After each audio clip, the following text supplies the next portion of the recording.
Di tengah tekanan hidup yang semakin menghimpit, tidak sedikit perempuan yang terpaksa menjadi pekerja seks komersial demi menyambung hidup.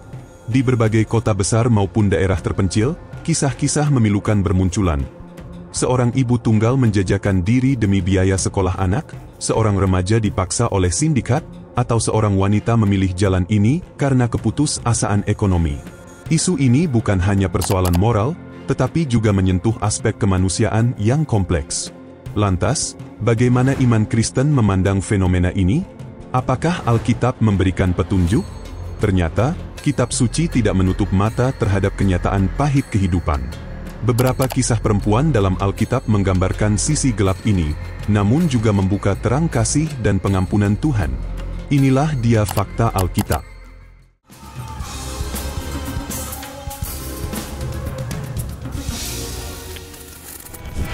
Rahab, pelacur dari Yeriko. Rahab dikenal sebagai seorang pelacur yang tinggal di kota Yeriko. Ketika dua mata-mata Israel datang, ia melindungi mereka dan menyatakan imannya kepada Allah Israel.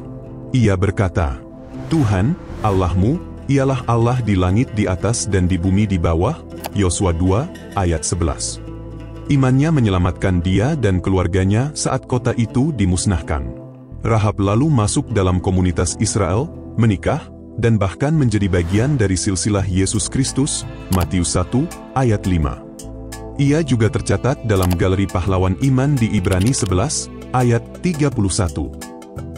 Ini bukti bahwa iman dan pertobatan sejati membuka jalan bagi rahmat Allah, tak peduli masa lalu seseorang.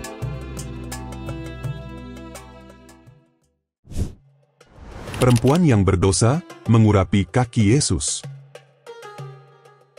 Dalam satu perjamuan di rumah orang Farisi, seorang perempuan yang dikenal berdosa, kemungkinan seorang pelacur, datang membawa buli-buli pualam berisi minyak wangi. Ia menangis, membasahi kaki Yesus dengan air matanya, menyekanya dengan rambutnya, dan mengurapinya. Tuan rumah meremahkannya, tapi Yesus memandang lebih dalam. Dosanya yang banyak itu telah diampuni, sebab ia telah banyak berbuat kasih.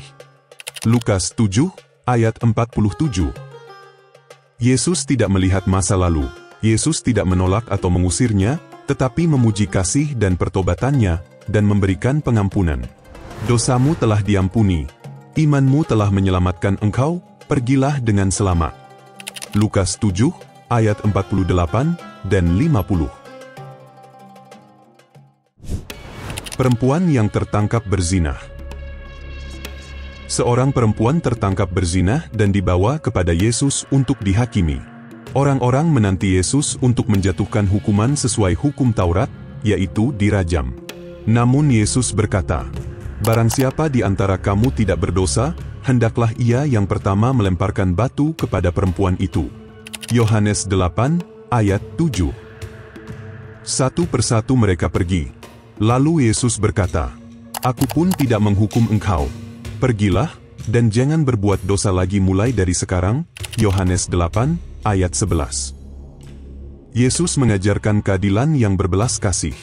Ia tidak membenarkan dosa, tetapi membuka pintu pertobatan dan mengarahkan pada perubahan hidup. Tuhan tidak mengasihi dosa, tetapi Ia sangat mengasihi para pendosa yang mau bertobat. Dalam kasus para perempuan yang bekerja sebagai pelacur atau berdosa secara seksual, Alkitab menunjukkan bahwa Tuhan menerima mereka yang datang dengan pertobatan dan iman. Tuhan mengampuni dan memulihkan masa depan mereka. Dan Tuhan memanggil mereka untuk hidup baru, bukan kembali ke masa lalu.